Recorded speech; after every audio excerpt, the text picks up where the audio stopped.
T minus 80 seconds.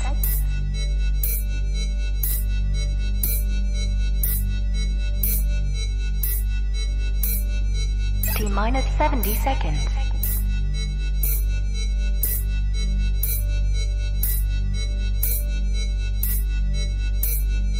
T minus 60 seconds.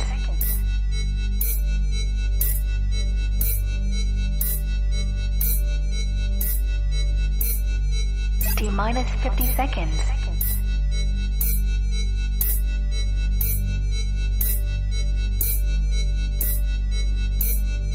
T minus 40 seconds.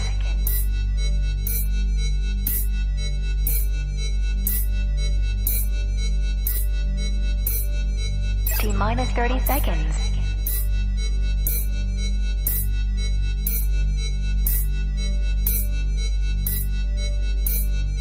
T minus 20 seconds.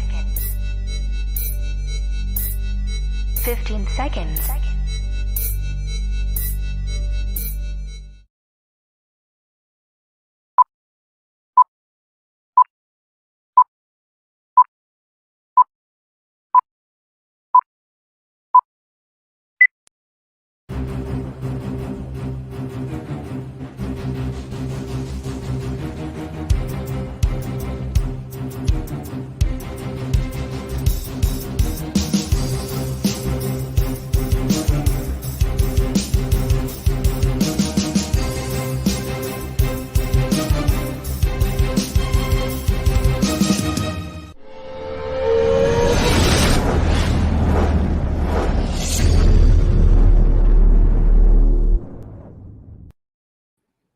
Hello and welcome to the Outpost Frequencies, brought to you by the Last Movie Outpost.com for all of your movie news, reviews and everything cool about food, apparently. Are you right there, Yoda? Just a second. Yoda's having his breakfast, I'm having mine. Let's see if we can make him spit it out. Please. What is it? What is it you're eating? It's a croissant, egg, sausage, cheese croissant. Oh, there you go. How posh. How the other half do live. It's the best that a microwave Jimmy Dean can offer. I had a leftover Papa John's pizza, although other pizzas are available for my breakfast. Anyway, hello and welcome to everybody. It's just the three of us today because Sean is still on the run. Still attending his flower presenting convention. Best you could come up with? Jesus Christ. It's not bad off the top of my head. Yoda, how are you, my friend? I'm wonderful. I was supposed to not be here, and I won't be here in August, at least the first 2 weekends.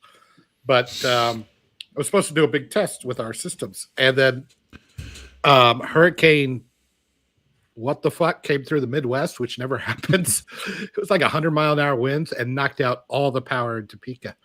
So we came about within 20 minutes of all of our systems shutting down completely, which they have. Some of these haven't been shut off in a decade. So I'm not sure what would happen if we actually. It was a good test. It was a good test of everybody's response. Yes. It was a good test of my sweat glands, I'll tell you that. And Matt, how are you today, mate? I'm good, thank you, mate. I'm watching Wimbledon in the corner over here on my left. Ugh. Comments on the website here. Chatting to you guys. So clearly we have your full attention. You've got me. I'm so glad Wimbledon's over. The BBC like to ram it down your throat for the 2 weeks of the year, so I've been resorting to Netflix and other streaming services. just to avoid I like it. I like it. Good morning, Mainamari from Florida. Oh, happy days. I bet it's nice over there. That's where I'm wanting to go to. The BBC weather has kept promising thunderstorms. And it hasn't, and I haven't done it yet, but I was going to make a picture and sort of say, what is more reliable for weather fortune telling, the £1 billion computer that the BBC bought or this pine cone? Because at the moment, the pine cone would win. Yeah, weird, isn't anyway, it? nature. Let's crack on. So, James Gunn fanboys. They're lovely people, and they're always good for a laugh. Is what we find. Matt, what do you have against James Gunn fanboys? Listen, just a quick couple of minute rant, and let me get my soapbox. We've got this James Gunn Tuxedo doing Cat? Superman. I'm not even going to mention that fucking pervert. So this is no. This is James Gunn, and Twitter seems to, as usual, split into two camps. You've got the Snyderverse fans, and you've got the DCU fans, which are basically the Marvel fans now jumping ship and coming over with James Gunn. And what we've had this week is we've had James Gunn announce that we're going to get Hulk Girl, Mr. Terrific, Guy Gardner, who's a Green Lantern, and Metamorpho, who's also who can change into various elements and blah blah blah blah, as well as Superman in Superman Legacy. So as you can imagine, all the Gunnites are sitting there, touching themselves and patting their fannies about how wonderful and what a marvelous invention and how inspirational James Gunn. And then you got people like me who come from the Snyderverse who are like, hold on a minute, weren't you lot crying and stamping your feet because we had the Trinity in Batman v Superman and 3 or 4 5-second cameos of Aquaman, Cyborg, and the Flash?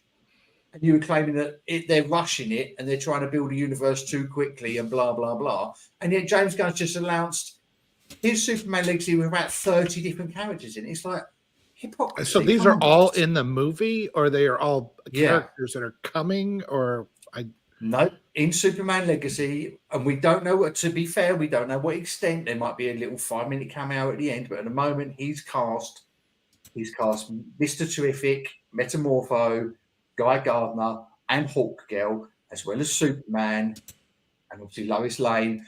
You know for a fact you're going to get an appearance by Batman and Robin because the Batman film is following the Superman Legacy film. You are probably going to get Blue Beetle because James Gunn is claiming that Blue Beetle is the first official DCU film. So what are we up to now? That's like 7 or 8 characters in Superman Legacy. And yet the same people that are sitting there going, oh my God, this is wonderful. It's inspirational. James Gunn knows what he's doing. And the same people that are sitting there going, oh my God, you had 3 superheroes in Batman versus Superman. You're rushing it. Ugh. And it's just the absolute hypocrisy and the double standards of these people is just astounding. It does make me laugh the way people will just immediately just sort of, oh yes, jump ship. Oh, this ship's much better. The grass is definitely much greener on this side. Oh, it's wonderful now. I'm very, very happy and brilliant. Yeah, and this was my big concern when James Gunn took over DC. This was my big concern that all the Marvel fanboys would jump ship and come with him, and that he would turn DC into a new Marvel, and it's happening. And I couldn't be more depressed about it. Listen, I hope he proves me wrong. I love Guardians of the Galaxy. I thought Guardians of the Galaxy 2 was great as well. 3, I'm on the fence about. There was good parts, there were bad parts. But overall, I have enjoyed it. But I don't like Marvel. All right? This is why I'm a DC fan, because I don't like Marvel. And this whole making DC into Marvel, and the reason that films like Black Adam and Shazam 2 and all the others are failing is because DC fans don't like that style. We like DC because it's DC. And this is my concern, that he's now going to turn it into a big shiny, cartoony, quirky humour. And I'm like, I couldn't be less excited about a Superman film. Listen, Superman, for any of you start bitching about me, Superman.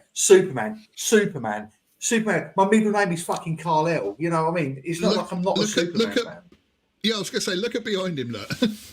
Yeah. I'd like to see the paperwork on that last one, but be that as it may.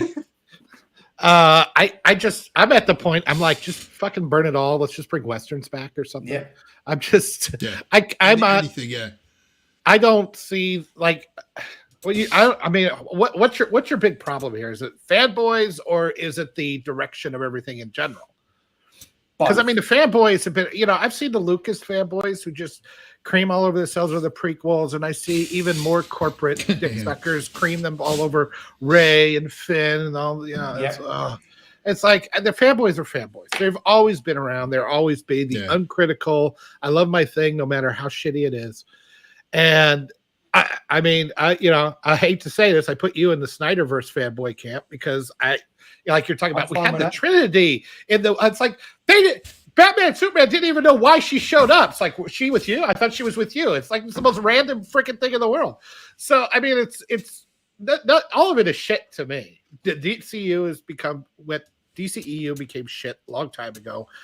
I think the Marvel universe ended with Endgame, and it has been nothing ever since. And I have not watched one iota of what's the one Secret Invasion. It's actually not bad. I was going to say I watched the first episode. I'm hearing it's terrible. I'm just not It's bothered. not too bad. It's not too bad.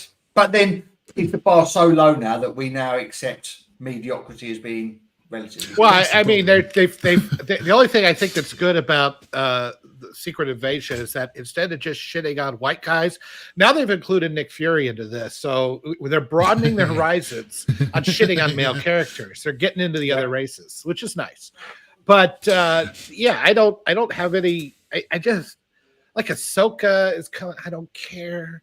I don't care about the Star Trek. I did watch a few of Strange New Worlds, and it's terrible. We're going to get onto both of those. Actually, saying that, let's move on to that. So, we'll get onto Ahsoka later, but let's get on to Strange New Worlds. Now, this I've not even bothered with, not even given it any consideration. But again, you guys are not impressed. Have you watched the Yoda? I have not watched I haven't watched the last episode, but I've watched the first 4. The one where they went back in time. I've gave up. It was La'an Noonien Soong. She went back in time with Kirk, and they had to fix the timeline. It actually wasn't too bad. They didn't treat Kirk like a joke, and they gave her like a moment that felt human. And I actually, like she just broke down and cried because of all the stuff that happened, and she talked to Kirk, and I liked that episode. Okay, I thought, it had a few moments I went, but for the most part, it was a kind of a good Star Trek time travel story, except that in this case, it's like they're actually weeping over the dead timeline, which I kind of liked. All the rest of the episodes have been crap. They've just been terrible. The first one, I saw some of the clips of this new one where I guess Spock loses his Vulcan DNA and becomes completely human. Through Star Trek nonsense. And that doesn't bother me. There's always been Star Trek nonsense. But it just seems like they just want to make Spock a joke now. Yeah, and he looks like a pubescent teenager, doesn't he? He's got a fucking beanie hat on, and even when he's not, they're just making him look like a joke. It's ridiculous. With some of these things, I know, just completely as a sideline, I know some people said that like the whole beginning of Last Crusade kind of made a mockery of Indiana Jones, but I always thought it was quite done with love, and so it kind of to me. Are you talking about the Last Crusade?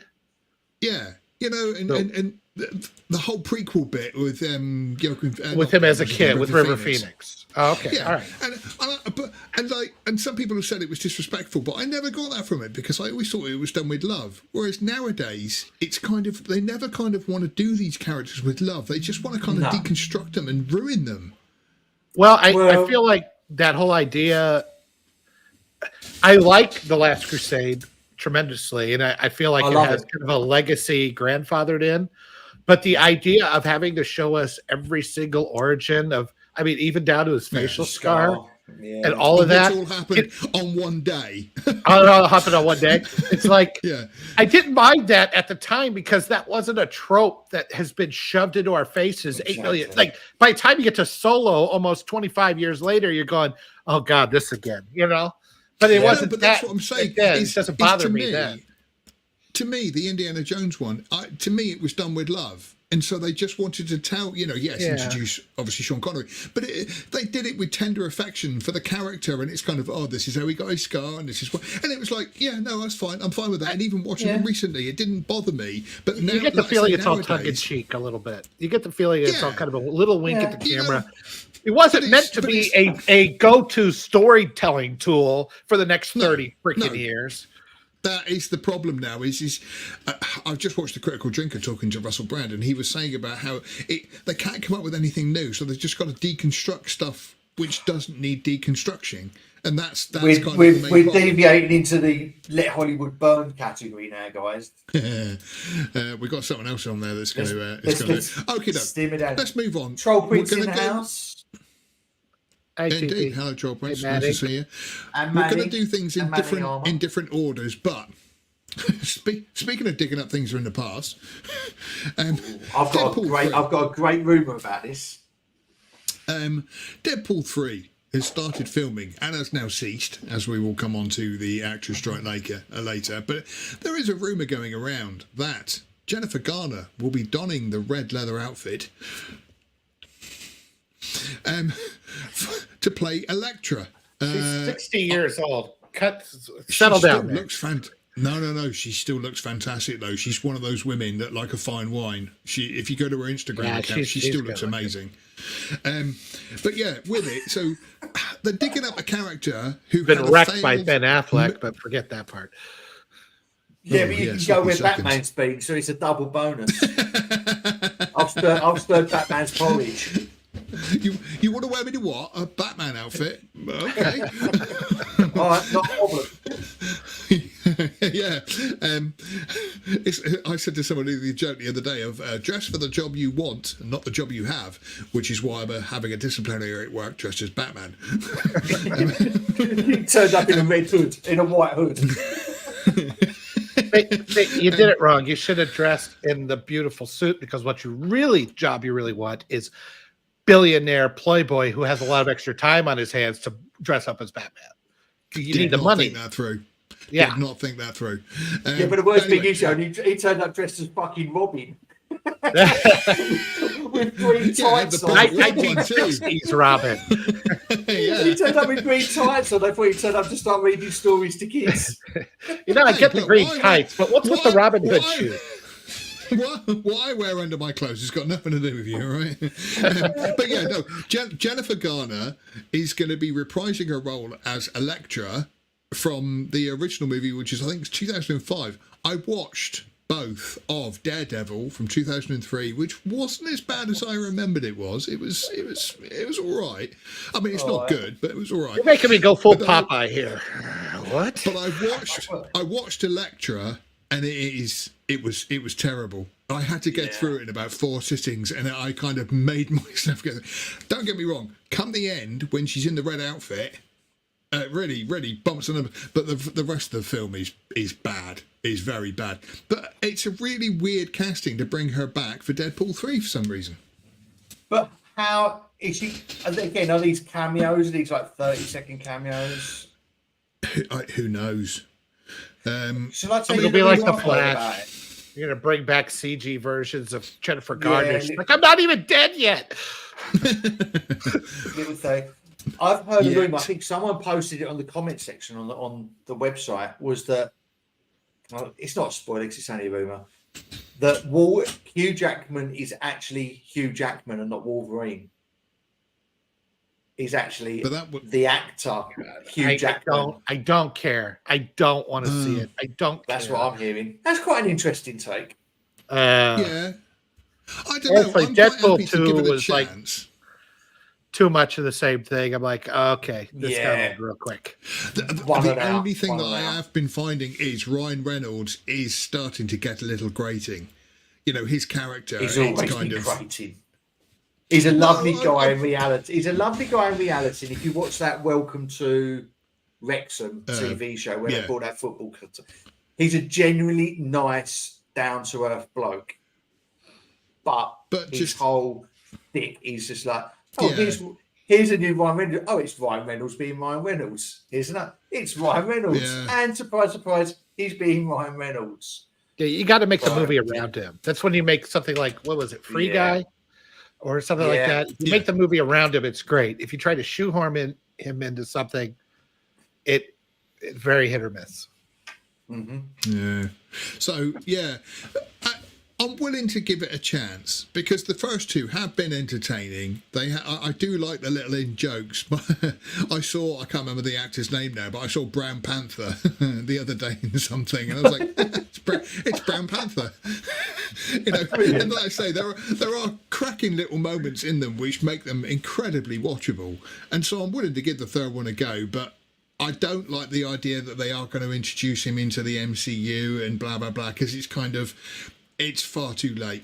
Far too late. Yeah, it's dead. It's dead.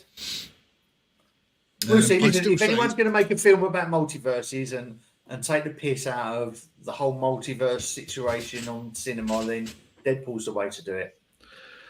I still say they missed a trick. At the end of Endgame, because, I mean, obviously, what's his name? Captain America went back in time, but Anthony Mackie's character... spoilers. Falcon, I'm not even going to go there with that. But have him in the compound and then have Deadpool running in going, I'm here to help me kill Thanos. And it's like, dude, that was like 5 years ago. And just have him go, and then cut to black. It would have been absolutely perfect. But yeah, obviously they've missed a chance with that now. Okay, let's move on. Now, we all like a good laugh. And the Emmys this year have been wonderful. The first thing that got nominated for Best Limited Series. Oh, they've released the nominations.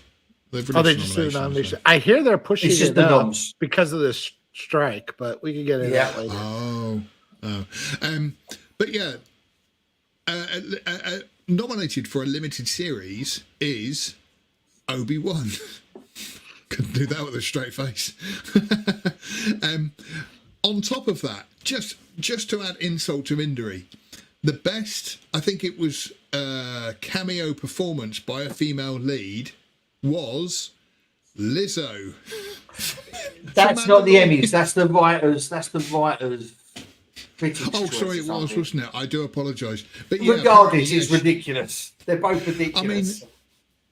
I mean, I just see like you see a scene, and then all of a sudden Kathy Kennedy's face comes up, and she's got like cum all over her mouth. She's like, "All right, we good? He's in." Yeah. It's just, I mean, like I say, I cannot in my.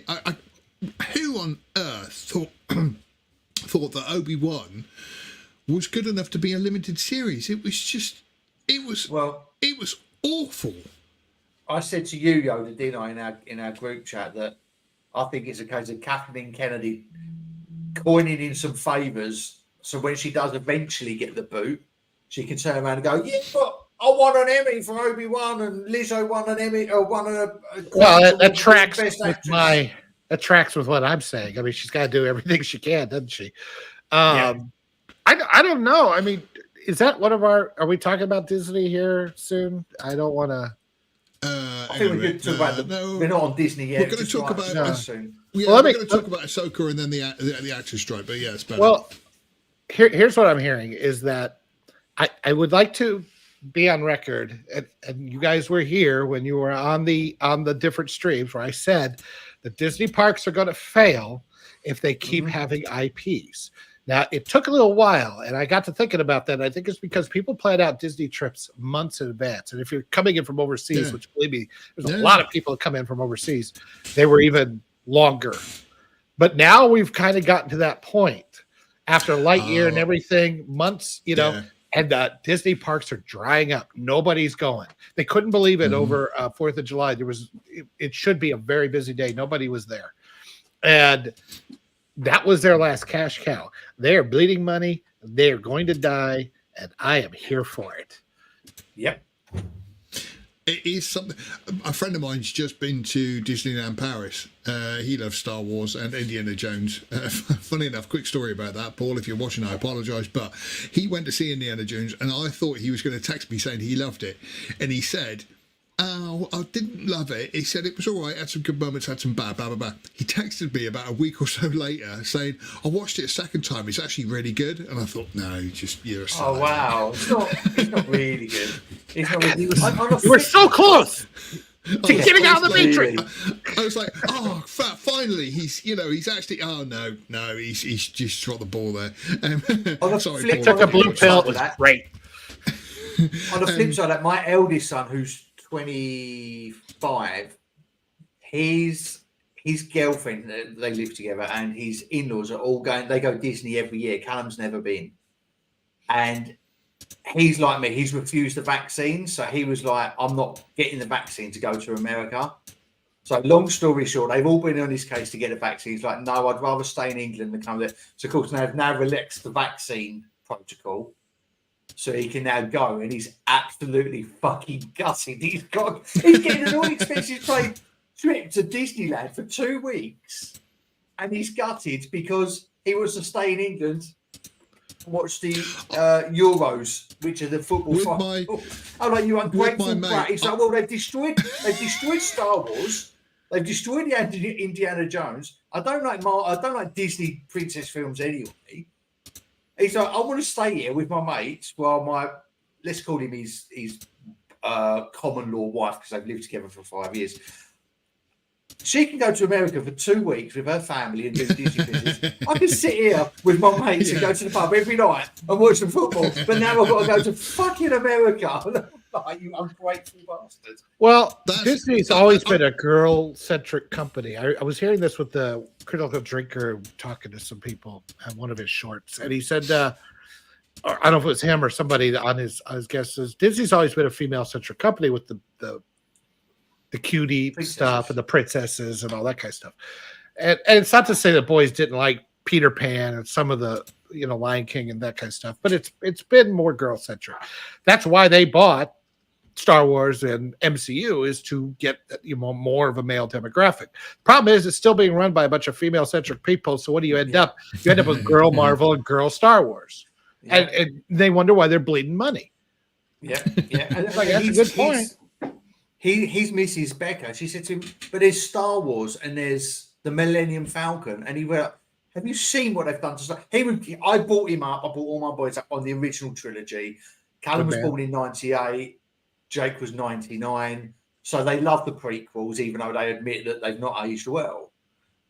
But Callum's like, have you seen Star Wars? I'm not interested in it. He hasn't even watched. He's so disgusted with the sequels that he hasn't even watched Mando season 1. He's like, I just can't watch anything.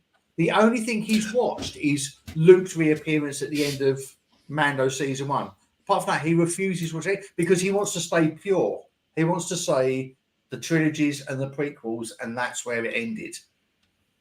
So that shows the damage they've done. That does show the damage it's done. The whole, like I say, going to Euro Disney and stuff, I would have killed to have gone to Disney at some point in time, Disneyland and stuff. Now, I'm just really, like I say, even if somebody gave me a free ticket, it would be a case of, what's the monetary value of that ticket? Because I'd rather have the money. Pizza and stuff like that would just be anything would be better. Because like I say, I just wouldn't want to go. I don't want to give Disney any money, and it's just, I mean, don't get me wrong, girls dressed up as Rey. I'd probably get thrown out. Let's put it that way. So do you get to take the costume home? No, I'm just asking. That's all. But with it, like I say, they focused everything so much on the new movies and stuff. There's just nothing that makes that Galaxy's Edge. Just nothing that makes me want to go there and see it. If it was the original characters and stuff, happy days. But mate, could you imagine it? Could you imagine it? Well, I'm hearing the Acolyte's dead on arrival. It's not going to happen.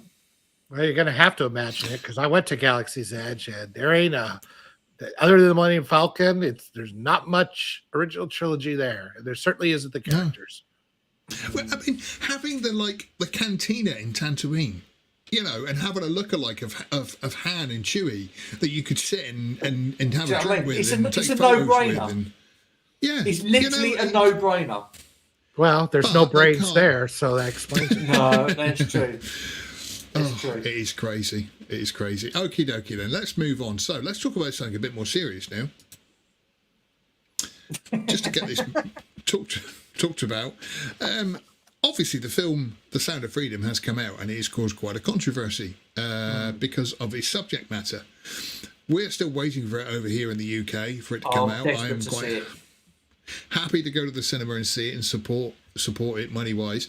However, it seems that some people in America who have been going to try and watch the film have had glitches and other problems with AC, the air conditioning, problems with the sound, problems with the picture, to which the people in the cinema have been saying, oh, we may have to cancel this and not show this, but we can give you free tickets. But people have been staying in the cinema until they watch it. And it just seems very, let's not jump on the board of conspiracy theorists. I'll just put my tinfoil helmet on. But it just seems that the cinemas are trying to stop people watching this. That's the other thing, is people have been buying tickets and saying that all the seats are allocated because people have bought them. But when they get to the cinema, there's only like half a dozen people in there. They're empty. And so this is all very strange that Hollywood would behave in this way. I wonder why. Well, I'm a little skeptical on some of this. I'm not saying that these things aren't happening to people, but that it's coming from the top down. For one, AMC is its own deal. It's headquartered here in Kansas City. It's not like in the middle of LA, and it's not. They have no financial or good incentive. They were one of the ones that probably got saved back in 2020 from the whole GameStop thing. Everybody remembers GameStop. Oh, okay. And everybody buying up the GameStop. Nobody remembers that AMC was one of those that people were buying and keeping alive, and not, getting hedge fund managers to sell them out and destroy them. And it's not in their best interest to have anybody not in the seats. They have a hard enough time, and they have no real gain to do this. I do think that that they have a lot of, high school and college age kids that they hire at minimum wage or barely above that are full of woke nonsense in their brains, and they are doing this in individual theaters. And I think it's more of a group mob kind of thing, like a whole bunch of people at the same time. Because they're nuts. What I would like to know is we can stop people watching this movie because we're the power. We're fighting the power. I'm like, what? Why is, you said this is very controversial? I'm like, why is a movie that basically its whole theme is child sex trafficking is bad? Why would that be controversial in the slightest? What are you not telling us, people? I just think it's a weird self-report, don't you? Mm-hmm. Yeah, without that. I can understand there's one or two isolated incidents, but they're growing by the day of people videoing within the theatre of people saying, oh, the projection's not working. One of them even said the film's not quite fully downloaded yet. And you're like, what? But, I can understand. We know problems happen. We've all been to keeps going. We've all been to cinema where there's been problems with projection, but there just seems to be a lot of incidences to make you sit up and think. Is there more unless you're a paedophile fucking cat and you believe everything that CNN tell you, but there's too many incidences now to make you think, oh, okay. Well, here's the problem. There's a lot of theaters in the United States. A lot of showings all day, all night of all kinds of different movies. So there's probably problems here and there. The question is, because this movie has so much scrutiny on it, and because the people that love the movie and want to, are they making this stuff go viral and making it seem like there's more than there actually is? I don't know. I really don't know, because I don't know how many incidents happen on a daily basis. I have no number to compare it to. So we're seeing it because everybody's reporting it, and because everybody is so involved and emotional about this movie, they tend to retweet all this stuff. Yeah. But I don't know. I can tell you two things that I can tell you for sure. One, you guys saw my pictures when I talked about Indiana Jones, The Dial of Destiny. There was nobody in that theater. This was Thursday night preview. Nobody was in the theater. I can tell you that movie theater, we went on an afternoon, like on a Sunday, when it's one of the least and it was still a third to a half full for that Sound of Freedom. So, I mean, something's happening with this movie, and it's bigger than just movie news in general. This is a huge deal, and it's well worth seeing. Yeah, well, I really want to pump. I want to pump money into it. So I don't want to. Sorry, Phil. I don't want to stream it. I'm actually going to pay. I'm going to pay money to see it because I think it's important. I said this last week, didn't I, Phil? That we should reward the good and punish the bad. Yeah.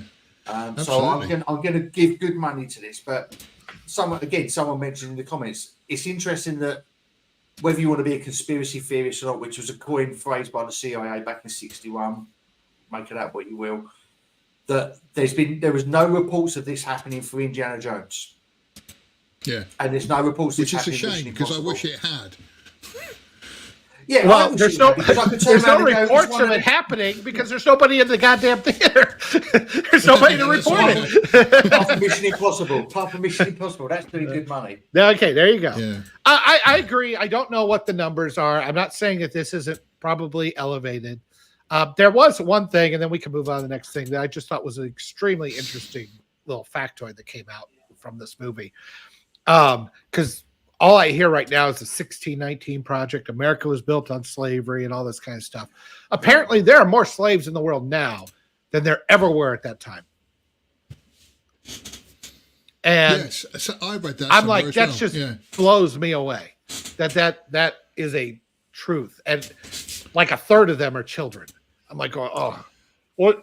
Stop worrying about 1865. Let's get this shit taken care of now. There are people hurting now. The good thing is about that situation is that the people in these people that are slaves now will get reparations in the future. So it'll balance itself out. Based on what I saw in this movie, no, they're not going to make it that long. It's far more horrific than anything we saw back in the 1800s. I'm not saying slavery was good or anything in the 1800s, but they had families, and there was such a thing as like taking care of your property because you need it to produce. So you didn't, contrary to what Roots and everything said, it wasn't like what we saw in this movie where it's just basically raping them to death every day. That it wasn't what was happening back then. Terrible back then. Don't get me wrong here. Not saying that it wasn't terrible. It needed to go, all that kind of stuff. I'm saying what's happening now is so horrific because the kids are only there. They're not there to produce a crop or to produce some sort of work or something. They're there to produce entertainment for disgusting men. And that's all they are. And when when the humans are the crop, they don't make it. They don't live that long. They've just said there that Dr. Donna Walter has just said no reports of what happening. Basically, that people have been going to see these screenings of these films, and like I say, they've just not been showing. And like I say, we've all been to a cinema where they've had technical issues and stuff. Although I'm struggling to remember when it's ever happened to me. I think we had a fire alarm once, but that was when like the Blair Witch Project was out. So that was like 1999 or something. And apart from that, it kind of never happens, and yet people are going to see a movie which is exposing this horrible truth about children in slavery and all this kind of stuff, and it's awful thing to see. But it's exposing the truth about these, and yet people can't seem to see it because of technical issues, and they can't seem to see it, or when they do see it, the aircon's on full, the aircon's not on, or there's projection. But if you look at all the videos and all the reports, every single one is reporting that the solution to the problem that they're experiencing is have a refund, and it's not come back and see it again. It's have a refund. Have free tickets to see something else. Go on, have exactly that, and this is why. Yeah, take away their money if they're doing it. Yeah, it's got more than it's just a conspiracy theory. There's more than the incidences are growing. The videos are happening more and more. They're being uploaded more and more. I'm not saying it's AMC in particular. You're right. It's probably a bunch of blue-haired teenagers that don't know what gender they are probably deliberately sabotaging it because CNN told them to, whatever. But it is, like we've said, it didn't happen in Indiana Jones. Hasn't happened in Mission Impossible. I guarantee you it won't happen during Barbie. So you have to add all these little conspiracy theories up and work it out and just go, hold on, there's something to this. There is something to this. And going back to the slave no smoke trade, without fire. the biggest problem we've got in the slave trade at the moment is in the Middle East. Make of that. Yeah, Indonesia is a terrible, and in South America it's pretty bad. Let's move on. Because let's talk more about this wonderful, uplifting subject. Look, one last thing. Even though it's still a great movie, forget the subject matter for a second and all the controversy around it. As a well put together, taut movie, it's really good, and I do recommend everybody go see it. I can't wait to see it. It's not available over here, which is really frustrating. And just to prove that I'm genuine, what I say about giving it, but he probably got a preview ticket or copy a preview screen, yeah. And to prove I'm genuine, I say I want to reward good cinema and I want to reward good causes. Yeah. I can actually get this. I mean, we all visit the same sites. It's available to stream. I could quite easily sit and watch it, but I want to pump my money into it. I want to give them my £10 or whatever it's going to cost. I want to pay to go and see it. Exactly that. And talking about rewarding good and bad, I've got, as I've said before, with Indiana Jones and The Flash, where I had 3 tickets to cinema. I've still got 4 free tickets, but I'm actually paying to go and see Oppenheimer on Friday. I'm actually paying to go. I'm actually going to drive half an hour down the road to go to an IMAX in Ashford, and I'm paying £20 to watch Oppenheimer on a IMAX screen. Again, just to prove that I want to pay to reward the good. I love the exactly meme. The same for Barbie. Well, speaking of Barbie, I love the meme where it says, a fun fact, Barbie was first launched in Japan and they switched to Oppenheimer. It's like, yes, so was mine. I put that up. It's great. It's great. Bravo. Bravo, sir. Okie doke. Moving on to something a bit more cheerful. What's Napoleon? Oh, bloody hell. Hang on. Let's talk about this one first. All right, let me distract you. Look at my lightsaber beer opener. Look. That's awesome. There you go. You're into the random synapse firings portion of the show. Hang on. Right, so let's talk about Blue Beetle first while I fix my stupid spelling mistake. I do not want Blue Beetle looks like shit. This. It looks like shit. It looks like shit. It's the first official DCU film. It looks awful. It looks like a Marvel film. And Blue Beetle was the first. It's projected to earn like 20 million in its weekend or something, which is piss poor.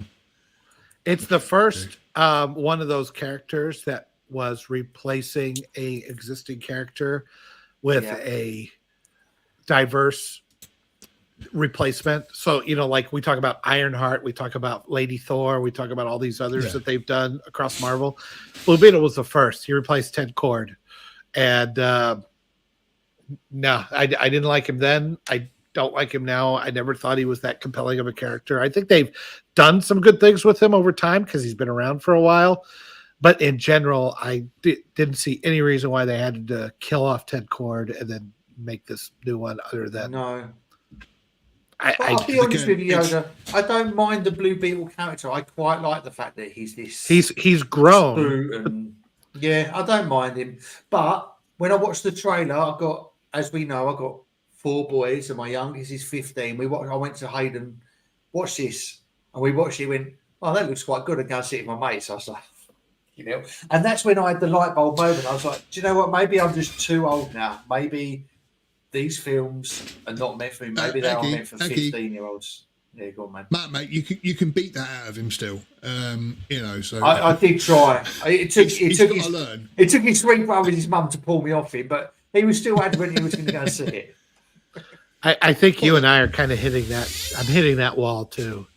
That's why I watched. I'm still young and trendy. What did you watch? I can pass for 25. No, 25. Stay cool, Pony Boy. I went and watched. I watched a bunch of stuff over I just haven't had much time to do anything else, so I catch a movie here and there. And I watched Tetris, The Man Who Saved Pinball, and Blackberry, which I think I like Tetris the most. That was a big surprise to me. It was well put together. It was good. It was actually, it was good. What got me about it was the outcome, but it was still gripping.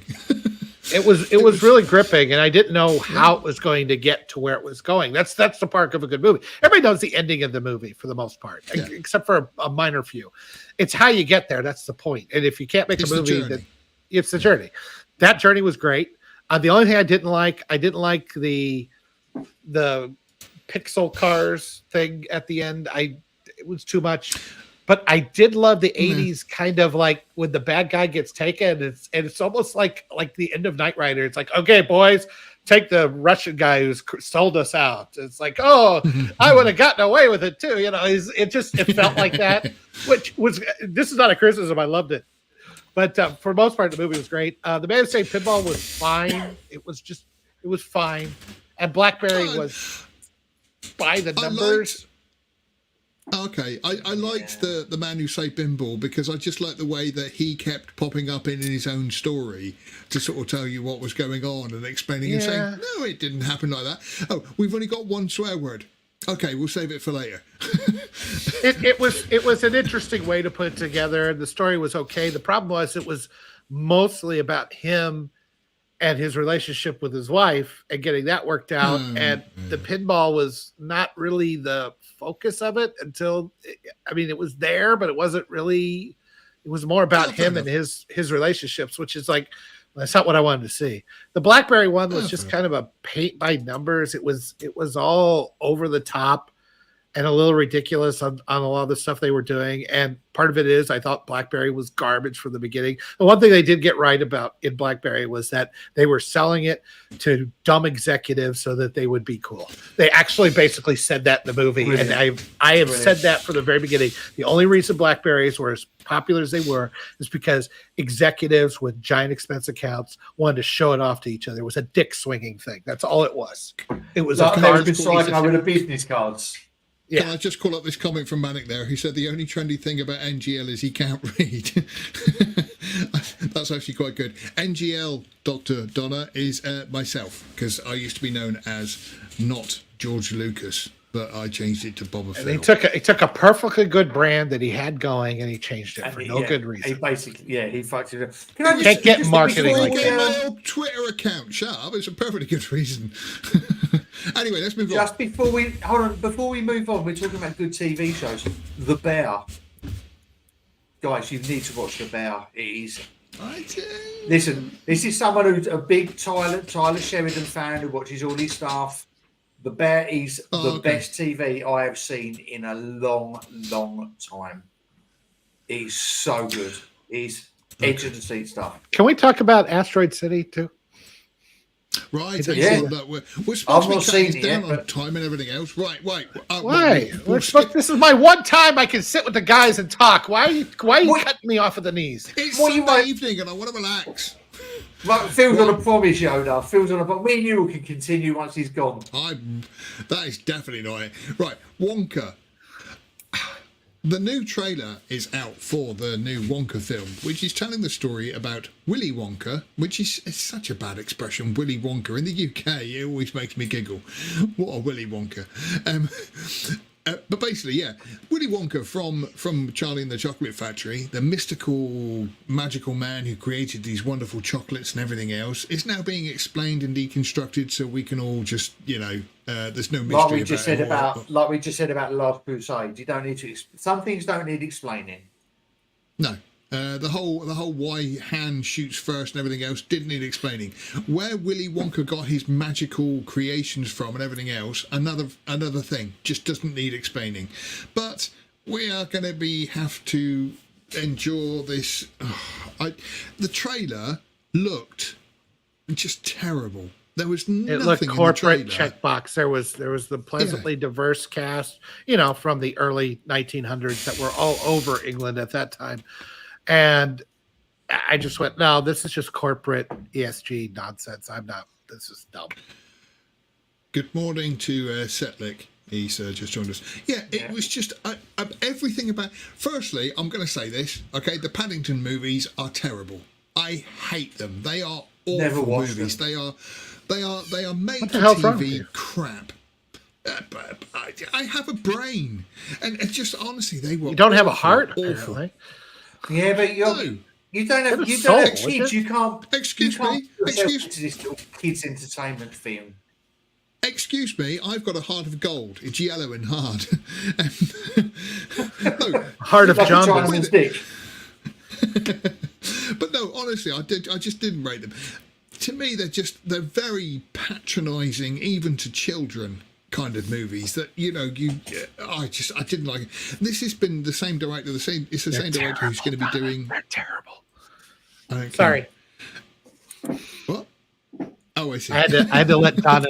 Those phones are terrible. She loved them. They were terrible. Who, Dr. Donna Wood? I'm a bit confused because Donna is a girl's name, but she doesn't have a dick. But don't women have dick? I don't know. I don't understand this anymore. Well, what is a woman exactly? I don't know anymore.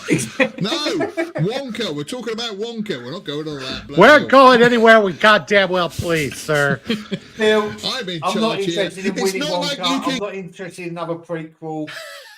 He's going to suck him off? I don't have control. I ain't doing it. That was me. He committed suicide. I'll be good. Now he's on the right I swear to side. God. I know you didn't. That was the joke. Bloody hell. Next time we'll set them up. And next time I'll put in a nod and a wink. Do you know Thank what? you.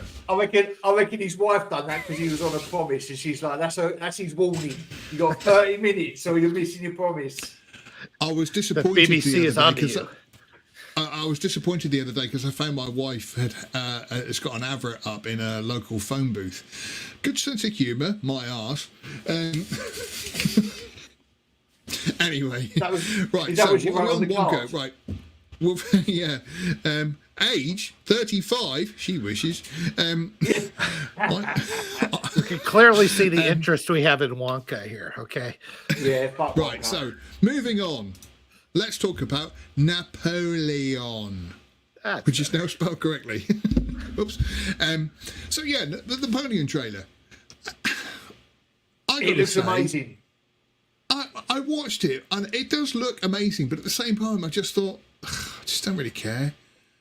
No, listen, I'm going to get shit for this. I love Ridley Scott. I think he's brilliant. And I know he's had a couple of fucking shit ones recently, but I love Ridley Scott. I think he's a national treasure, and he's done far more good than bad. When he's on, he's looks great. When amazing. he's off, he is terrible. Yeah, That's the thing. I with Ridley agree. Scott, I yes, understand that. Yeah. Yeah, when But he's I like I think say, when he's That when is he's a cooking binary gas, he is dude, if cooking I've ever gas. seen one.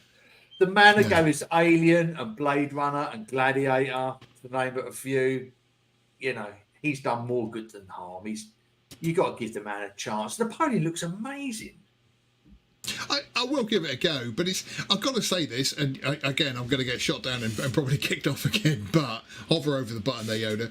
But it's like with Oppenheimer, I do want to see it, but at the same time, it's just not something that interests me to watch. It's a man makes a bomb, but somehow it's dragged out for 3 hours. And You're not interested in Oppenheimer? I'm not really. I'm interested in Christopher Nolan, but historical epics, yeah, they're kind of wearing on me a little bit. Yeah, that's a good way of putting it. Like I say, Christopher Nolan, yeah, I'm happy to sit down and watch one of his films. But like I say, the whole historical epic thing, Mate, it's going to be amazing. I literally am counting the days to see Oppenheimer. See, now you sound like a fanboy. Like it's like all these guys who were bitching about the James Gunn fanboys. He hasn't made a single damn movie yet, at least in the DCU. So we don't know what the hell, whether it's good or bad. And you don't know yet. James Gunn. Yeah, but the difference is James Gunn's made 3 films of note. 2 of them, one of them was great, one of them was okay, and the third one was divisive. Nolan's made fucking great films, maybe apart from Tenet. What? I don't know why people don't like Christopher Nolan. What has he never produced? What film? That's the thing. Would you look at No, but Christopher that's the Nolan thing. and You go, say that. I saw Tenet in the cinema. Tenet's hard work. And I tried to watch it again on streaming, and I just couldn't get through it. And it was just. I've watched it 3 times because I want to like it, and it is crap. Let's be honest. It's not good. I don't think Interstellar's that great either. I'm sorry. Oh, Interstellar's just. Oh, come on. It's like, the only thing that's really powerful in the universe is the power of love. Oh, fuck off. That gravity did a hell of a job on you. Don't give me this power of love shit. I think Nolan, Denis Villeneuve, if that's how you say his stupid French name, he's probably the only one who's remotely close to Nolan as the best director walking this earth. I can't think of anything Villeneuve's made that's been bad. No, I can't. I weren't massively keen on Prisoners. I don't think I've seen But then I can't, apart from Tenet, I can't think of anything that Nolan's made that's been bad. And also, I think it's so ahead of the curve. Napoleon is also about a French person who's like good at his job. Nobody wants to see that. Yeah, but he gets it in the end. And I listen, as an Englishman, I hate the French with a passion. Well, actually, this does track, right? We got a Frenchman that works hard as good as his job, so of course they riot and kill him. Well, the people currently riding in France aren't French. Fair enough. Here's a dark thought. I did when the scene with the guillotine. I thought to myself, that's the way I want to go, because it's kind of it's pretty instant and it's final. Yeah, as long as you're not face up. Yeah. No, because if you're face down, you're looking down at the basket with all the other heads in it. That's got to be depressing. Well, you mentioned Asteroid City, so maybe if you're looking down in modern era, you've got Asteroid City and you're watching it just to the point where Scarlett Johansson gets her tits out and you're like, I'm going to die in about 3 seconds. This is fucking great. Yeah, but you see, I think the brain goes on for a little bit longer after that. That would be weird, wouldn't it? Oh no, I can't move my arms and legs. Oh, they're not attached. Anyway, sorry. It just crossed my mind, that's all. What the hell is happening here? Let's depress ourselves a little bit more with... No. This, again, if you'd have told a 16-year-old me, dude, one day they're going to be making TV shows and pumping them out all the time for Star Wars and everything else, I would have been creaming myself. And yet here I am at over 35. Technically, I'm 35 and 247 months. With a new Star Wars series coming out, and I have no interest in watching it whatsoever. No, I'm not doing it. After Mando 3, I am not going to make. Do you know what? I'm not even going to waste much as a blink on anything Star. Until Kennedy's gone, I'm not wasting any time on Star Wars. As far as I'm concerned, it's dead, it's fucked, and I'm sick to death. This endless stream of women power, and women Jedis, and women Sith, and women pod racers, and women Star Cruiser captains. Get rid of it. Somebody on Twitter made a good point of why is there a highway in the middle of a desert? In a desert for vehicles that can float. Yep, exactly. We might as well, let's build a nice road down here. But all these things can float. Exactly. Road. We're building a road. This goes back to my anger about this whole Star Trek thing. Listen, Star Trek and Star Wars are the franchises they are. The money they've made over the last 50 years are because of men. Men like sci-fi. Now we live in an era where we're told that men are scum, and yet they're making all the women like men and hijacking all our franchises, and now they're wondering why none of them work. Women like rom-coms. Women like shitty real-life stories about rom-coms and people falling in love. Men like guns and laser guns and laser swords and fighting and helicopters. We are different explosions. People. We're a different fucking species at the end of the day. So let's stop with all this silly female Star Wars rubbish and silly female Star Trek rubbish and get back to the basics that make them so popular at the beginning. I will say though, having what's her name, Mary Elizabeth Wanstead as a Twi'lek and Rosie Dawson as a Twi'lek is a little bit of a turn on. No. Rosaria Dawson is not a Twi'lek. She isn't Ahsoka, isn't she? She's a Twi'lek. No, it's a different species. She's the thing with Isn't a it? Yep. shitty thing, rubberhead thing. Yeah. Or look him coming out the back of her head. It's more along the framing of her head instead of two tentacles coming out the back. It's a different deal. Oh, really? She's whatever.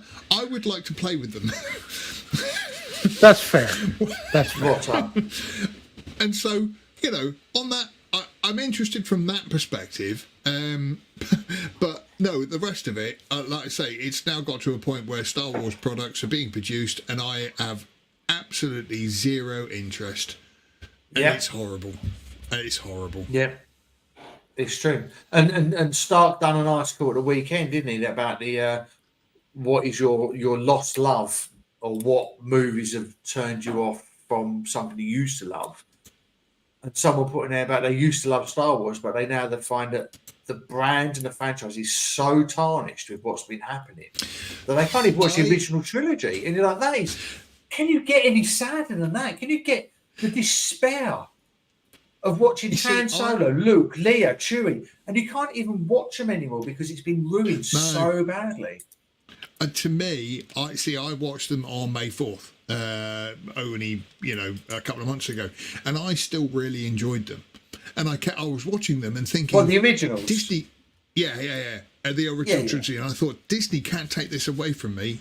These are mine. And no matter what they do to them, these films will always just be, to me, that loving, And so, no, I understand what he's saying. I couldn't really think of any movies that I've fallen out of love with. Maybe some stuff that I've sort of seen, I remembered as great as a kid, and watching it when you're older, it's not as good. But no, the original trilogy, I will always love them because it's those movies, and no matter what Disney do and dump all over it, I've still got those little original movies. It was kind of like, what's his name? It made me think of Zarkov in Flash Gordon saying, I remember the Beatles, and it's just kind of, they didn't take that away from me, and it's like, I've still got the original trilogy and they'll never take those away from me. I'll do a counterpoint there. I think there is been a lack of enthusiasm for a lot of these things. And I think I realized it because it's not like I've gone back and watched a lot of old Star Trek until I watched season 3 of Picard, which got my juices going to go back and watch this stuff. So I think that was the inverse of what we're talking about. But then that tells me, that kind of proves what Matt is saying there, that I haven't gone back and watched the original trilogy for a while. And I look at the Indiana Jones, and I'm like going, oh God, I'm going to watch this guy that I know he's going to end up this broken down old man running around in his shorts saying, turn down that noise. Fuck, it sucks the enthusiasm out of you, even for the original stuff that got you enthused in the first place. I don't think I don't think you're wrong. I think you're absolutely right. Okie doke. Right, so enough of that, because let's face it, we all hate Star Wars. Let's talk about Snow White and the 7 people. I'm just going to pick up a picture. Snow White and the Goonies. To show this. This is what the new 7 dwarves look like. Now, apparently, it's been going all over social media. I put the story up Saturday, I think it was, Friday or Saturday. And then Sean came along on our Slack channel and said, no. He said, that's not what's it's been denounced and everything else. But now there are stories coming out saying that it is actually what Disney have produced, and they're kind of a little bit embarrassed. Yeah, and they're kind of a little bit embarrassed. It's the stand-ins, yeah. But then somebody said, yeah, you do know that the stand-ins are meant to look like the main actors, right? Exactly that. Yeah. Filmed from afar. And so, even if these aren't the main actors, this looks unbelievable. Terrible. Doesn't even cover it. It's horrendous. Yeah. I don't know what are we looking at. I don't understand. The dwarves were miners. The reason why they looked that way is because they were mining. It was kind of an old throw. Like, this is something Tolkien, and then later on D&D. Like, dwarves were always in the mountains mining, and that's why they looked the way they did. Squat. They could get into small totems and all that. Yeah. What is this? I don't understand. Yeah. I mean, you can said, literally "This you can looks like-" smell the picture. Yeah. Well, why are they? It's like, why would they be so diverse? What Yeah. I mean, forget the checkbox thing. Okay, let's just look at it from pure evolution and the way we, you only had horses at best back then. It wasn't like you could get all around the kingdom and everything. These people would be from different parts of the planet because of how they are, evolution put them. Why would they be all together in one place? Where did they come from? How did this happen? And this is where my mind goes. It's like none of this makes any freaking sense. Just so you can check some boxes, grow a fucking soul. It's the whole. There's the meme going around, and it sort of says it's in the title, Snow White and the Seven Dwarfs. It was always called Snow White and the Seven Dwarfs. Yeah. That I see one dwarf there, and thus those other people identify as dwarves. And again, it's just, why have they got to do this? I just don't. Listen, I don't get it. She's called Snow fucking White because her skin, as described in the story, is all right. whiter She's than Mexican snow. now. Her lips are blood red, and now we've got this fucking Latino or Latinx, And or whatever she's the fuck they brunette. want to be called. And we've got the she's seven brunette as dwarves. well. Yeah, and only one of them's a dwarf. The rest of them are just whatever the fuck. And it's just like, well, honestly, do you know what, Disney? Just hurry up and die. Just honestly, you are awful. It's now Sand Beige and the Seven Goonies. I don't know what the fuck is going on anymore. Nothing I makes was sense. pleased with my title. I was pleased with my title of Snow White and the Seven-Figure Loss. Very Yeah. good. That is a good one. I mean, it is, like I say, it's just, and also, I didn't touch on this in the article, but Gal Gadot is hot, right? She's hot. So she looks in the mirror and she sort of says, if there's anybody fairer than me or whatever, any more beautiful than me. And it's like, right, anybody more beautiful than Gal Gadot? Hold on, what? She's the evil, the witch or whatever she is in this. No. Well, she's the stepmother of Snow White, who goes to the mirror because it's all in it. The Queen. Yeah, the Queen. Yeah. And so she asks the mirror every day, who's the fairest of them all, until one day the mirror then says, oh, Snow White. And again, it's kind of like, you need somebody who's just a bit uglier to play that role as opposed to Gal Gadot, Yeah, you need someone like Sarah Jessica Parker. All right, let's not go crazy. Well, let's keep it based in a little bit of reality. A fucking horse face. Michelle Obama. No, a woman. Then there would be Pitch Black and the Seven Big Honkies. But yeah, and so this is what we've got to look forward to in Snow White and the Seven Dwarfs. Right. Honestly, you know what? Fuck it. Well, I wouldn't say I'm looking forward to it. I'm looking past it. You can maybe, smell the hemp. You can... And so then, like, I said to this Snow White girl, she's like, do you want an apple? And she's like, whoa, no, apples are like dangerous, man. Don't smoke it, man. So, yeah, we can all look forward to that. Okie doke, moving on then, because there's no point in talking about that because it's under garbage. Burn, Hollywood, burn. Yes. At the moment, there is a huge actors and writers strike on in Hollywood. I must admit, I haven't kept up fully with the information on this, but the information I have gleaned is one of the reasons that the actors are on strike at the moment is because they want to basically take people's identities and use them without their consent.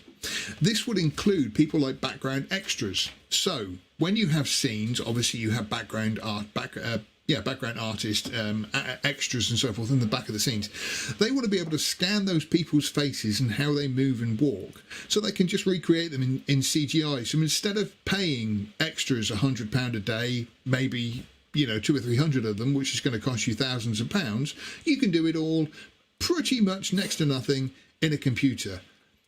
I can't even comprehend how somebody came up and actually said this was a good idea, that it was going to work. It's incredible. Yeah. Well, I've just been watching Black Mirror. We've had the exact same situation with Joni's Awful episode. Yeah. Where they CGI They can just take your Salma Hayek life. and Kate Blanchett. Yeah, exactly. Who needs to and CGI extras? Do you know if they said to you, listen, we're filming a couple of miles down the road, we're filming a blah blah film, whatever. We need some extras. We need some fat dudes with glasses and beards. Do you want to come down and be an extra? And you might see yourself in the cinema. You'd be like, yeah, fuck it, I'll go down and see it. I don't need pain. I don't need a CGI. I don't need to waver my lookalike away. It's just, why? Well, they're talking that's the thing that about got me. beyond that. I mean, they're talking about stars, scanning them in now, and then they can use, like, you know, we saw a thing with Leonard Nimoy in some Star Trek thing, right? And it's like, I'm just looking at this like, okay, well, what are movies? I mean, what is film at its most basic level? It's art, right? Yeah. Art is there's nothing more human and organic than truly creating art in whatever medium you're doing. And if we're just going to give it all to AI, how is it art anymore? I mean, really, how is it something that humans have created? If it's just, we're just cogs and we're just watching machine generated entertainment. And it's just, there's no, art is the one thing that you can actually put a piece of a person's soul into an inanimate object. It's the only way to do that. And you can't do that with AI. No, you As a can't do counter that. argument, the only problem with that is art is offensive. You know, in certain times, modern art and all these kind of things, and some art that is created is offensive, and obviously we don't want to offend anyone anymore because people will get upset. I mean, So that's to the hand this over to computers. I think the reality is, as Setnik just said, CGI extras eat too much and are unreliable. It is, you know, it's down to God.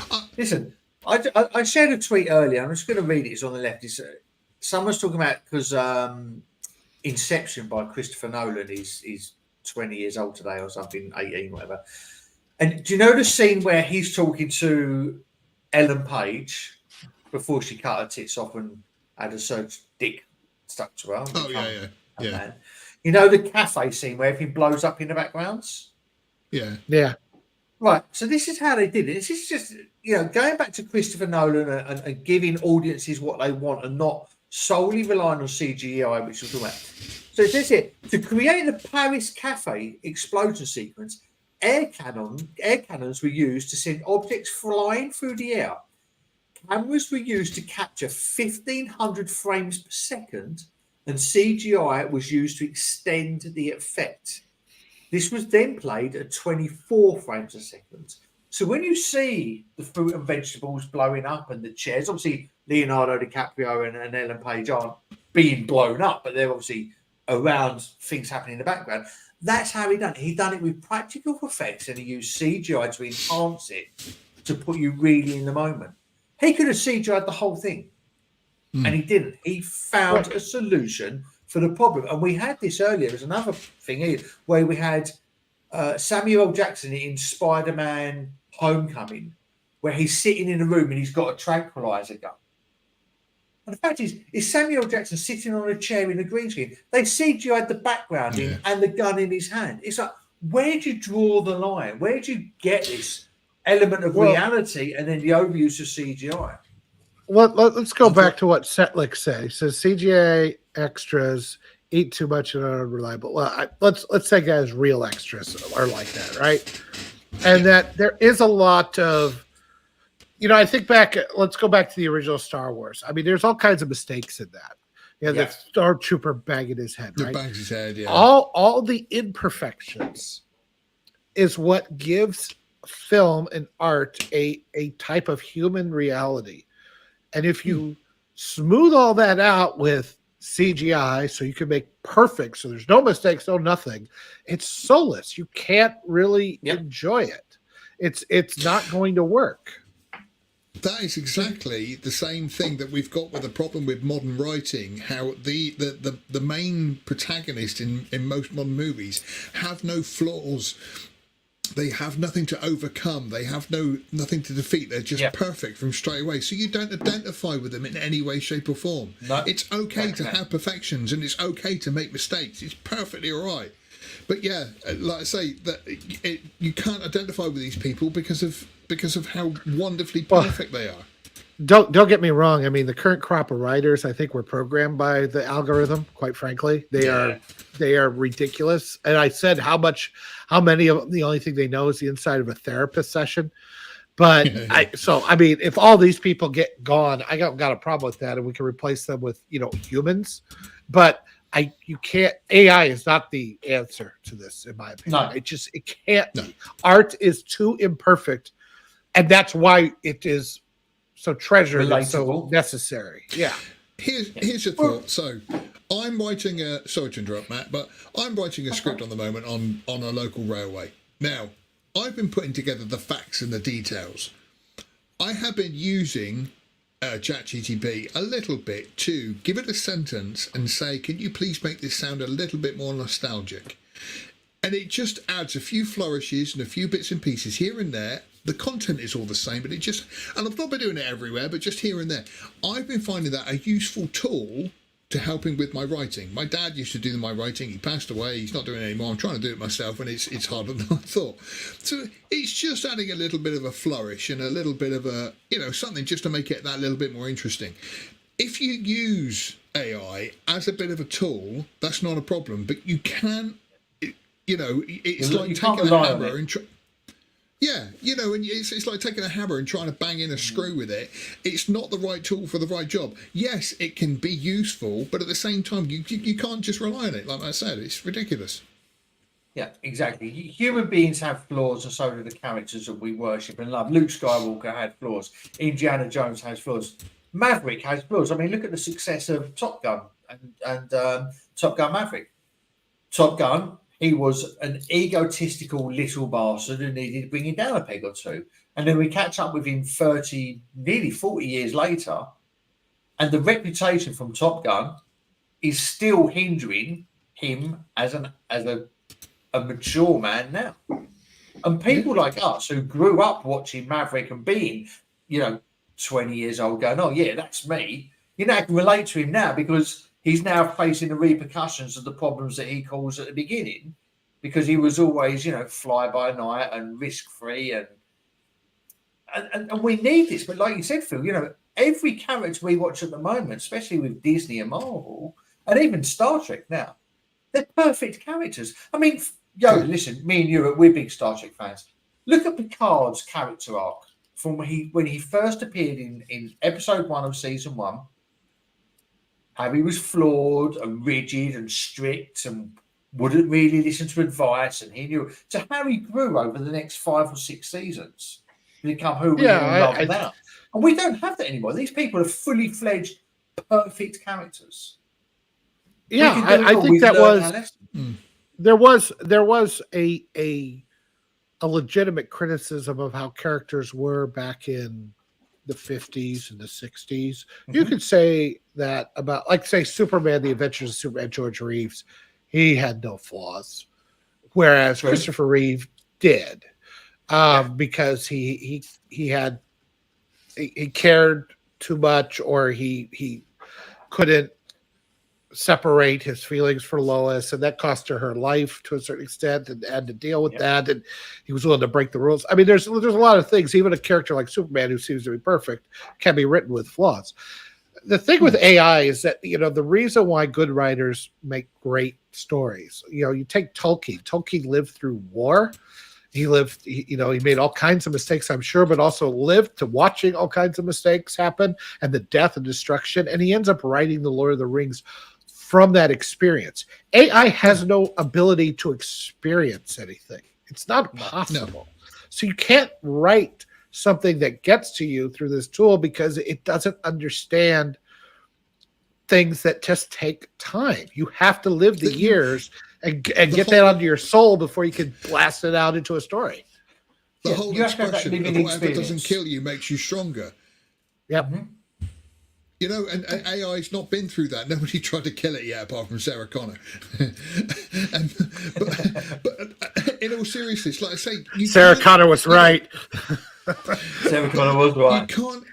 the experiences that you've gone through, both the positive and the negative, have made you the person that you are today, and that makes you interesting and gives you stories and that kind of. Yeah. AI doesn't do that. It just regurgitates information that it kind of gleans from certain websites and stuff. Yeah, It's I got do know, no exactly. experience. Setlick has said something great. Character growth has been replaced with character assassination, and that's what they're doing. Yeah, yeah.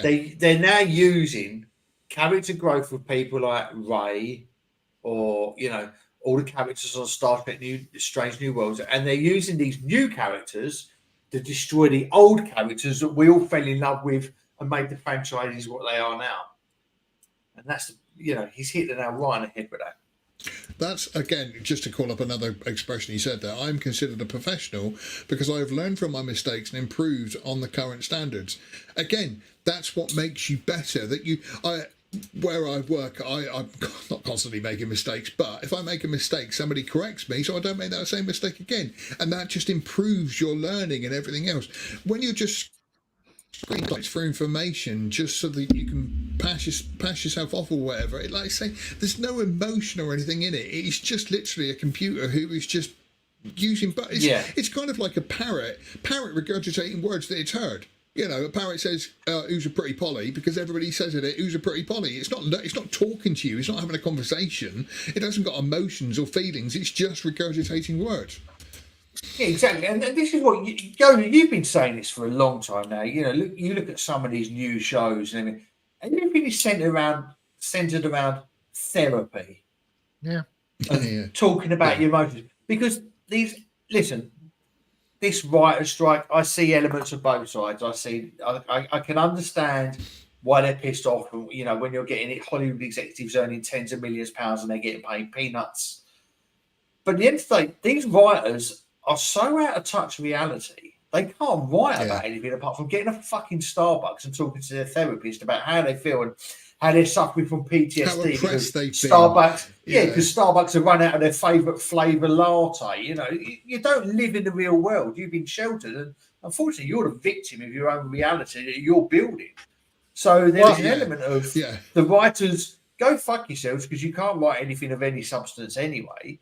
But there's the same point as where the studio executives have commissioned you to write stuff like this. So it's a catch-22. My attitude is, like we said, burn Hollywood, burn, because the writers aren't giving us what we want.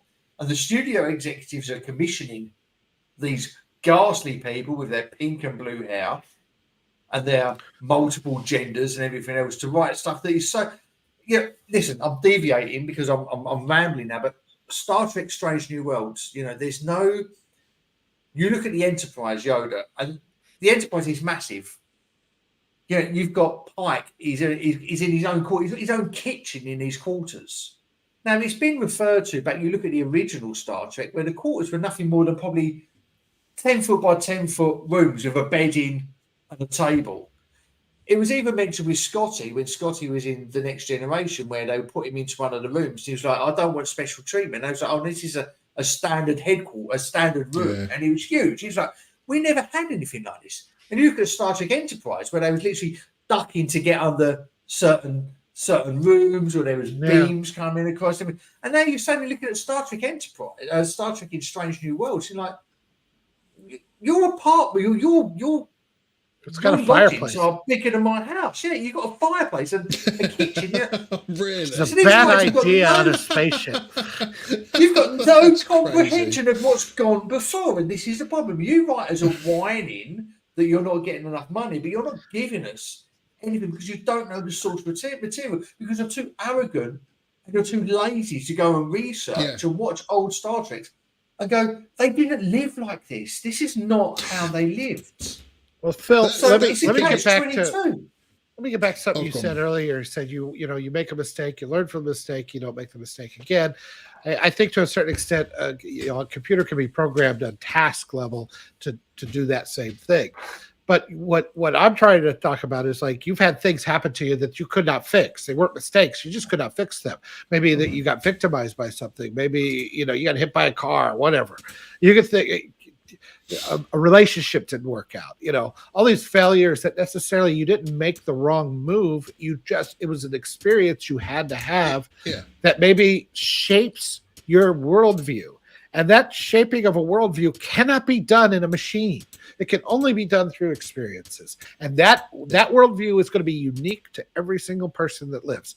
And every single person that lives can, some of those people are going to have the talent to make stories in ways that, inspires millions of other people. You can't do that with an AI. You can't.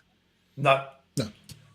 But you can't do that, Yoda. You can't do that with some of these writers that are now protesting, that are responsible for leading some of the franchises that we've grown to love and made what they are. I mean, that goes to my point. They're so removed from reality. They don't have any experiences. That's my point, isn't it? No, they don't. They don't have any. They don't have any experiences that got them out of their little bubble, their little egg, their comfortable little womb. And whenever anything happens, they go run to a therapist. You'll find they have been oppressed very badly, actually. Yeah, do you know what? Right? They've never been fucking. They've never been bullied. They've never been told home truths. They've never probably been smacked by a parent, and they got no comprehension of what life is really like. This is when they come out and they've been tasked with these things of writing stuff they don't understand because it's so far removed. What's that clicking noise? Right. Are you clicking a space bar or something? What is that? You don't hear that? Well, I can't hear anything. Right, I was just going to say that you maybe lose my point now. Damn it! I know you're clicking your mouse. Just say it. Jesus Christ! I can hear click. Can you hear that? Is that just me? Yeah, I can hear it. Is it this? Yes. Yeah. Really? That's supposed to be like a really quiet mouse bloody thing. Yeah. You're sitting in an incognito tab looking at Pornhub. Yeah. Actually, this microphone is not that good because it's not been picking up my farts. So every time I go, yes, they have. We've just been nice. Right, okay, I'll stop clicking then. Damn you! I'm not messing with him. It's just a Get mistake. Goddamn, I do apologise. Arm and point the goddamn thing where it's supposed to be. Can we be a professional here? When I get paid, sure. Shit. I do need to fiddle around with my microphone because it picks up this as well. Yes, it does. Yes. Yeah, I know, and I can't help it. I've got to just sit here like that. You get to get yourself like a Rubik's cube or a spinner or something like that, just to keep your hand up the side. With your I've got something for that.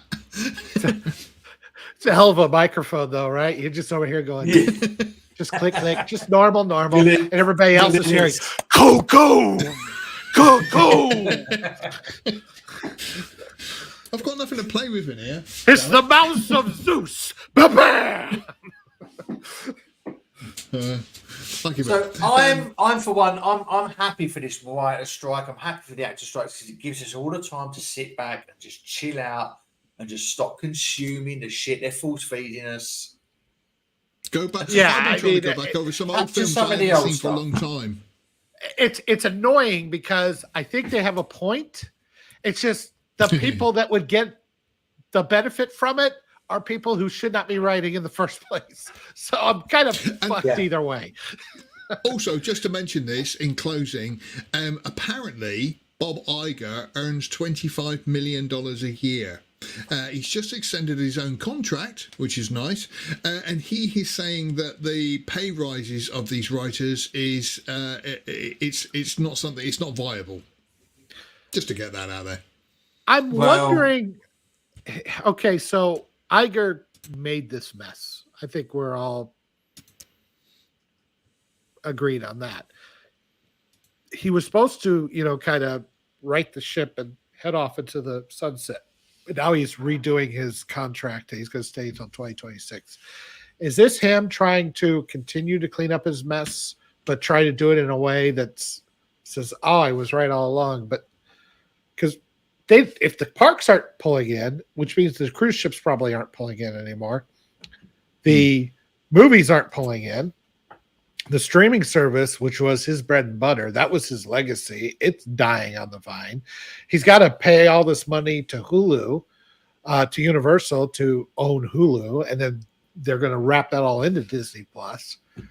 I'm kind of like going, if they don't have some hits soon, They're not going to have the money to do any of this. And they've lost. It's getting into the billions on all these different millions. Yeah. And it's going crazy. So I admit that he's firing some woke executives and that sort of thing. He's starting to clean house. I hope that he continues to do that, but I'm kind of like, I don't know if Iger is even close to being able to be the guy to figure this out, or if he's paying himself into a corner at this point. The thing is, Maddox has just said that 25 million is not actually that much for a CEO these days. But this is the main problem. Whenever we've had strikes over here on the NHS because the staff workers, the lowest of the kind of economic people here just aren't earning enough, and they want a pay rise, whereas the CEOs and everything else have been getting pay rises. So I mean, that 25 million, no, it's not a lot, but Disney have just fired 7,000 people. How many of those people could have been paid out of that 25 million? And it's not like Bob Iger works any harder than these people who are on the front line, doing the animation and doing the special effects and all this kind of stuff. It's horrible. Hey, Disney, I can do it way better than Bob Iger for the bargain basement price of $10 million. I'll do it for 9. I could do it for 9. I'll do it for 5. but I want airfare. You got to do airfare. Seriously, I mean, for a lot less money, I could do a better job. I really believe it. Yeah, let's be honest, it's not hard. When you've got franchises like Star Wars and Star Trek, and DC and Marvel, you've got so much source material. It's practically impossible to fuck it up, and they've managed to do it. And you're like, I can get it done in a day.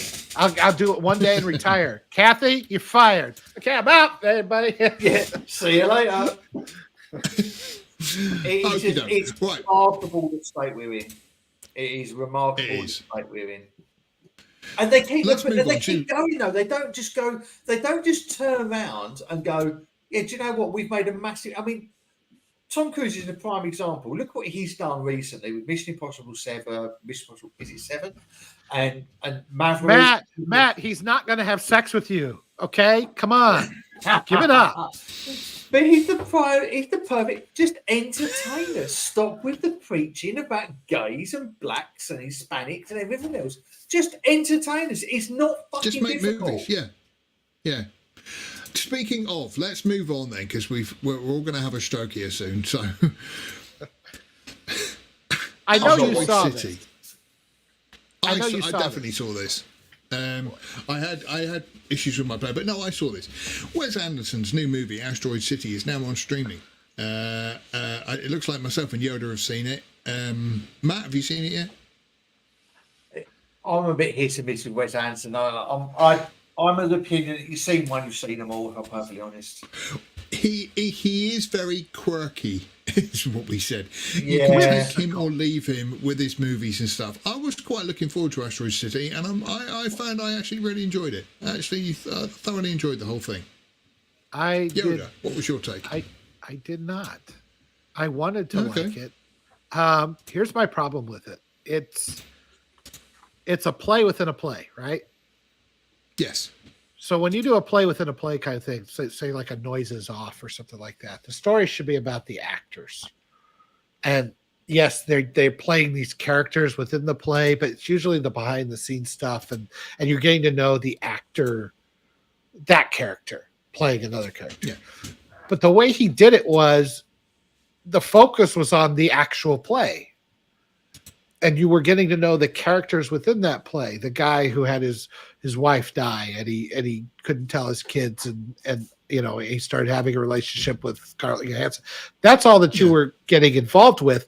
They only kind of hinted that they were actors. Like they would go to black and white like 2 or 3 times in the movie. So you really didn't get to know those characters. You got to know the characters they were playing. And that's where the story was, and that's where the emotional beat was. So when they get to the end, and basically the actor just pulls off the beard and has the big emotional moment with Margot Robbie, who was not been her. I mean, basically her part was cut for time. And that's where they have the big emotional scene, not as the character himself, but as the actor. I'm like going, I can't feel anything. It just completely undercut anything they were trying to do. So I ended up being bored throughout most of it because every time I would get into these characters in Asteroid City. I know this is very confusing the way I'm explaining it. You got the characters in Asteroid City, and you got the actors playing these characters in Asteroid City. And occasionally the actor will break the character in Asteroid City and have his own little moment, or he'll have a moment with the director or something like that.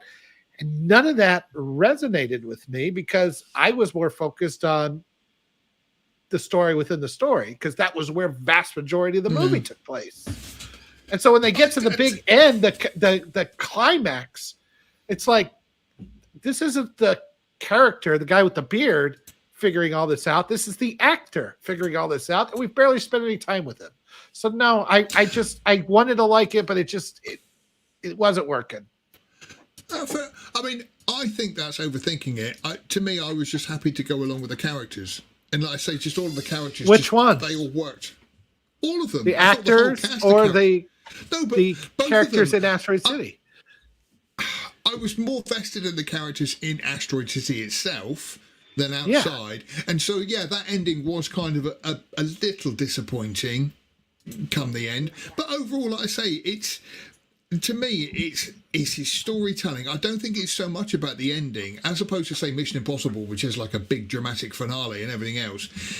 I didn't feel like that was a kind of big dramatic finale in this. It was just kind of an ending, which I don't know. I liked it's supposed to have an emotional crescendo at some point in any kind of movie. It doesn't matter. And this one just, if you're going to build up these characters and you have to have the father have a learning moment about the death of his wife, that never happened for him. That was kind of the point of the entire movie, in my opinion. I mean, there's other things going on with the alien and picking up the asteroid and all that stuff. But in the end, it was like, no, it's about these actors trying to figure out their part. I'm like, to me, with the actor strike and everything going on, how self-indulgent can you get? You know what I mean? That's just how it felt. I was like going, fuck this shit. What I will say is the movie is beautifully directed. Technically, it's one of the best films I've seen in a long time because of the way he pans his shots and all that kind of stuff. And I mean, I've actually known somebody who works in animation who worked with him on Fantastic Mr. Fox, and they said that one of the scenes they had to do like sort of 7 or 8 times animate the whole thing because it wasn't just as perfect as he needed it. And from that respect, like that's just being a wanker though. No, it's not. No, because I see. To me, it's like Kubrick thought about every frame in all of his movies. Every frame meant something, and I think Wes Anderson's the same. That he just, when he wants to tell his own story, he does it. I'll never get as upset about. Strive for perfection. Yeah, no, I'm okay with it. Look at Kubrick directed sci-fi, horror, and everything else. Wes Anderson just directs Wes Anderson films. Oh, here's a shot with 2 people with equal parallel in between, and we're going to zoom. It's boring. And I get if he's not your style, but I'm not going to say that he doesn't put a lot of effort into his craft and to his style of movie. I will take that any day over corporate AI swill that we get now that has no effort and as lazy as possible. Same old. I don't think he's ever the same old. I just think he's hit or miss, and this is one of those that missed for me. I don't think it worked like Grand Budapest Hotel. I thought was great. I love Fantastic Mr. Fox. I enjoyed that. I think because you're following those characters through the ultimate conclusion of the movie. This one just cut the rug out from under you because it's like, the character that you're really invested in, he hadn't learned anything. It's only the actor that learns something that you've barely spent any time with, and is gay, so he wouldn't really understand having a wife and kids anyway. And it's like, okay. Well, hold on. The character whose wife died is gay. No, the actor who plays the character is gay. But his character, his wife dies. So we can't character have it he's playing. We can have it this way. That's it. I'm never watching it. It's just a convoluted. It's his tenant. It's too convoluted. Yeah. Guys, I just, don't know, just like tell me what time in the film Scarlett Johansson gets her tits out. I'll watch that bit and then I'll sometime in the first 43 third, I minutes and think. 26 seconds. I'm not sitting for a further movie. I'll just watch Under the Skin. I think it was that. I'm not sure. It's very blurry. It's not worth your time. Watch Under That's the why Skin. Phil if did you all wanna do that. That's why Phil's all that clicking. He's trying to unblur it. Got it in Photoshop. Enhance, click, enhance. Okie doke. Righto. Well, that's been an interesting chat this week. It's always nice to have so many people joining in the chat. Thank you very much, everybody who's joined us. It's always a pleasure. Yoda, would you like to wrap up for us? Sure. And yes, we did have a lot of people in the chat, didn't we? I think we got up to like 12 watchers. I don't know. Yeah, but thank you very much. We really appreciate it. Don't forget to come to lastmovieoutpost.com, your home for movie news, streaming news, and everything cool about film. We are the cool news now. You can reach us on Twitter at Movie Outpost. He's at Boba Phil. I'm at Drunken Yoda 1. And Matt has been kicked off Twitter again. Keep it in your pants, Matt. Keep it in your pants. There's only 2 genders. Just get on board with it. Jesus Christ. Nobody wants all those dick pics. I'm offended.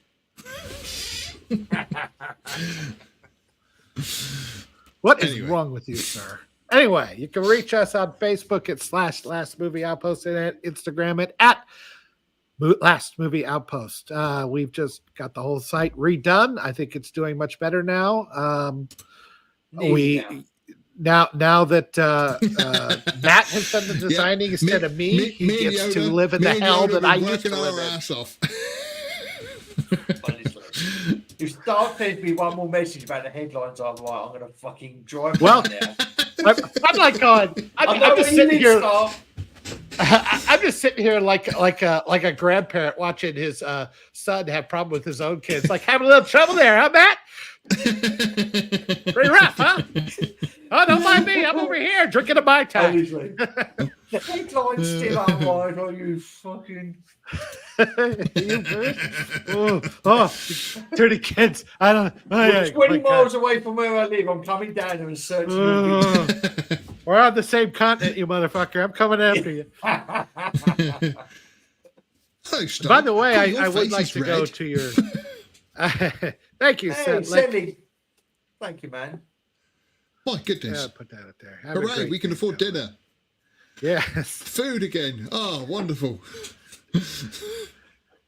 Matt, do you have anything else? No dick pics, please.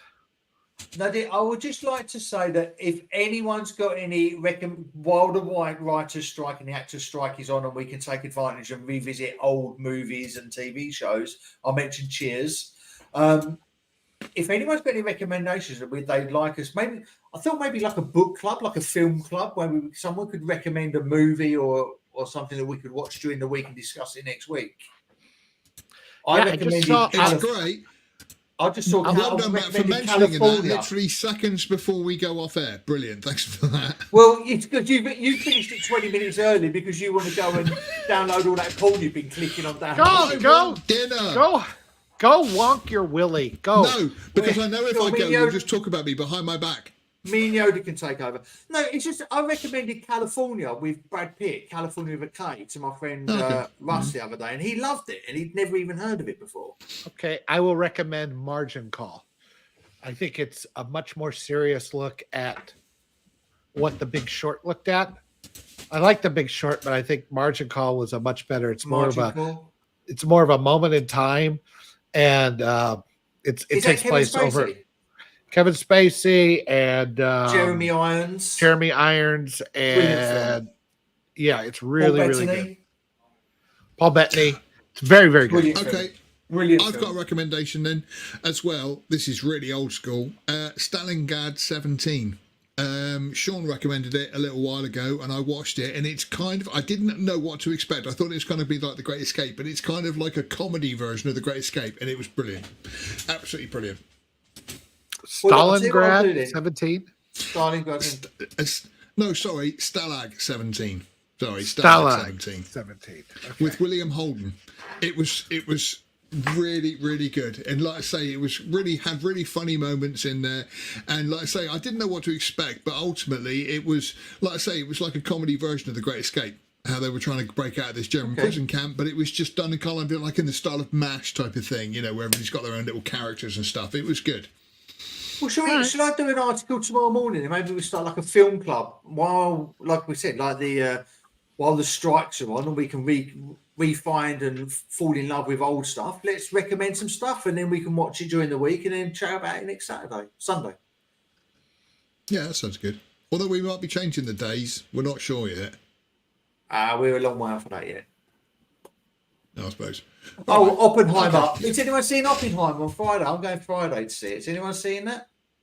This weekend? Next weekend? I still need to see Mission Impossible. I must admit I'm a bit brassic this month as well, so I don't know if I can afford it. Fair enough. Well, I'll see it Friday. I'll do a review on Friday then, because I'm going at like 12 o'clock. Fair enough. Hey, look, I'm going to wait for it to come out on Angel streaming. Town. And to get the full effect of the IMAX experience, I'm going to watch it on my phone, but like this. Get the what do you call it? The virtual VR thing, yeah. Yeah. I have got one of them. It belongs to a mate of mine. I was supposed to give it back and I still haven't. Anyway. That's Paul again, funny the Indiana Jones guy. Sorry, mate. We will catch up and I will give it back to you. He actually lent it to me before The Rise of Skywalker. That's how long I've had it, like 3 odd years. 4 years ago, man. You're getting on to half a decade. Let's get it. I think you're at this point. You have ownership rights. I think that's how it works. Grandfather rights, yeah. Yeah. I'm going to start a film club and I'm going to look at Madding mentioned Angel Town. I've got no idea what that is, but I'm going to check it out. All right. Go on, Phil. See, you didn't hear that. Mrs. Bobberfield is literally dressed up in a Princess Leia outfit, and you are halfway out the door before we've even finished. It's the old joke, innit? Of I came in the other day, I was a bit depressed, and the wife said, "How about we go upstairs and have some fun in the bedroom? How about I put on your favourite Star Wars outfit for you?" So I said, "Yeah, all right then." Went up a little bit early, and I said, "Jabba the Hutt's not my favourite." Goodbye. For those of you in the audience, we've heard these many times, and boy, they just get funnier every time. He's gone. Anyway, Yoda. So how long do you want to continue? I don't care. Anything. Yeah. I'll be good. No, you won't. No, you won't. Anything but go back out to my family. No, seriously. Phil, you got anything else? I've already asked Matt. No, I'm good. Like I say, back to normal next week. We're going to be cracking on with more movie news, reviews, and everything cool about film on the site. So, yeah, that's pretty much it. All right, then. Thank you very much for watching, everybody, and we will see you on the next stream. Maybe. Did you just rip one, you piece of shit? Fuck up a perfectly good ending of the show. We had stuck the landing, and what do you gotta do? Sending what's his $10 back. I gotta open the window. Stop it. Oh, God. New meaning the word bangers and mash. Goodbye, everyone. Bye.